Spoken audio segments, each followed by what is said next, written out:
آیت نمبر 20 وَيَوْمَ يُعْرَضُ الَّذِينَ كَفَرُوا عَلَى النَّارِ اذهبتم طیباتکم فی حیاتکم الدنیا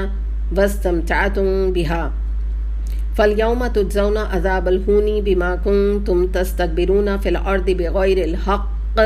وبما کنتم تفسقون۔ پھر جب یہ کافر آگ کے سامنے لا کھڑے کیے جائیں گے تو ان سے کہا جائے گا تم اپنے حصے کی نعمتیں اپنی دنیا کی زندگی میں ختم کر چکے اور ان کا لطف تم نے اٹھا لیا، اب جو تکبر تم زمین میں کسی حق کے بغیر کرتے رہے اور جو نافرمانیاں تم نے کی اس کی پاداش میں آج تم کو ذلت کا عذاب دیا جائے گا۔ یعنی مراد کیا ہے کہ کافروں کے لیے بات کہی جا رہی ہے کہ اگر تم نے کوئی دنیا میں نیک کام کیے تھے تو اس کی جزا اللہ تم کو دنیا ہی میں دے چکا۔ یعنی مثال کے طور پہ تم نے کوئی فلنتھروپس کام کیے یا تم نے کوئی بچوں کو لے کے پالا، اڈاپٹ کیا، جیسے کہ ہالی ووڈ سٹارز وغیرہ کرتے ہیں یا وہاں کے امیر لوگ کرتے ہیں، تو جتنی شہرت تم چاہتے تھے وہ تمہیں مل گئی، جو نام و نمود تم چاہتے تھے وہ تمہیں مل گیا، تم اگر پیسہ چاہتے تھے وہ تمہیں مل گیا ان کے حوالے سے نا، کوئی نیک کام کرنے کے حوالے سے تم نے اگر پیسے کی لالچ میں کیے، یعنی اس کے کوئی نیک کام کر کے تم نے اس سے پیسے کمائے،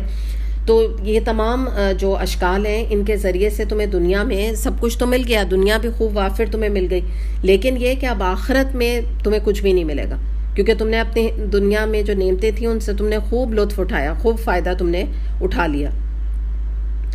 اور دوسری جو یہ بات ہے یہاں پر کہ جب یہ لوگ کافر آگ کے سامنے لا کھڑے کیے جائیں گے، وَيَوْمَ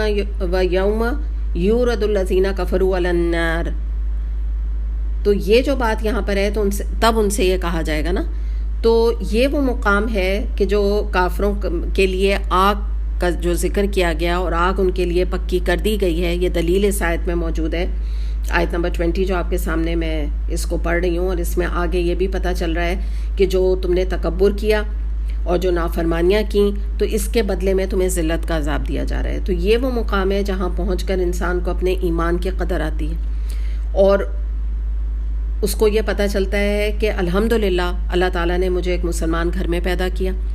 اور صرف مسلمان گھر میں نہیں بلکہ شعوری طور پر میں نے قرآن پڑھ کر میں نے ہدایت کو پایا اور پھر قرآن کی پیروی کی اور صراط مستقیم پر میں چلا۔ تو انسان کبھی یہ نہ کہے، یعنی مسلمان ہو کر یا مومن ہو کر، کہ مسلمانوں سے تو اچھے کافر ہیں، وہ کیوں تو بناتے ہیں، کم سے کم لائن تو بناتے ہیں، کتنے ڈسپلنڈ ہیں، کتنا سچ بولتے ہیں۔ تو یاد رکھیں کافر مسلمان سے اچھا ہو ہی نہیں سکتا، ورنہ آگ کے سامنے اس کو کھڑا نہ کیا جاتا، جو اللہ تعالیٰ نے ایک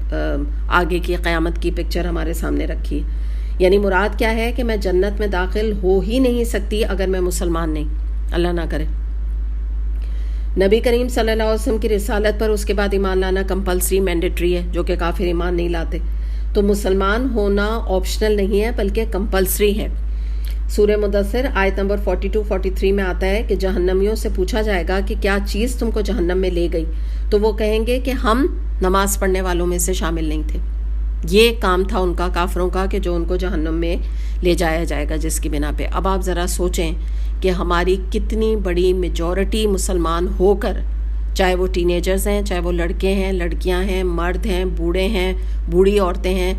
کتنے لوگ جو ہے وہ نماز سے نگلیکٹ کا شکار ہیں، کتنی بڑی واسٹ میجورٹی، اور وہ کہتے ہیں ہم کلمہ گو مسلمان ہیں، وی آر مسلمس۔ اگر آپ ان کو نماز کی نصیحت کریں تو وہ کہتے ہیں کہ کیا مطلب ہم مسلمان نہیں ہیں، کیا ہمیں پتہ نہیں نماز پڑھنا کمپلسری ہے؟ تو بہرحال یہاں پہ یاد رکھیے کہ کفار جو ہے، اگر کوئی اس خوش فہمی کا شکار ہے کہ وہ ہم سے بڑے اچھے ہیں، تو دیکھیں ان کے سسٹمز ہم سے اچھے ہو سکتے ہیں، وہ بھی انہوں نے ساری اچھی باتیں ہمارے دین کی لے لی ہیں، آنیسٹی ہم سے لیے، سچ بولنا ہمارے دین کا انہوں نے فالو کر رہے ہیں، ڈسپلن ہونا ہمارے دین کا حصہ ہے، قطار بنانا ہمارے دین کا حصہ ہے، طہارہ جو ہے نیٹ کلین ہونا ہمارے دین کا حصہ ہے، ہر اچھی چیز انہوں نے ہمیں ہماری کتاب سے لی ہے،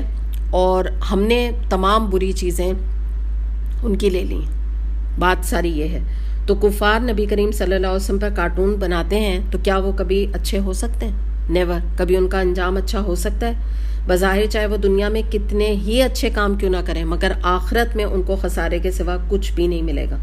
اور ہمارے لیے تو اصل دن ہی آخرت کا ہوگا، جبکہ مزدور کا مزدوری لینے کا دن ہوگا، یعنی اجر، ثواب، جنت، یہ تمام چیزیں انشاءاللہ تعالیٰ ایک مومن کو آخرت میں جا کے ملیں گی۔ جیسے روزے میں افطار کا وقت کون لانگ نہیں کرتا نا، کہ جب افطار ہوگا تو میں پانی پیوں گی، میں چائے پیوں گی، میں کچھ کھاؤں پیوں گی، انجوائے کروں گی، تو اندر سے خوشی کا احساس ہوتا ہے نا، ڈیلیڈ گریٹیفیکیشن. تو اسی طرح انشاءاللہ تعالیٰ جب مومن جنت میں جائے گا تو اس کی اسی طرح سے تمام خواہشات کی جب تکمیل ہوگی تو اس کو یہ چیز بڑا پرسکون کرے گی، بڑا سرور دے گی.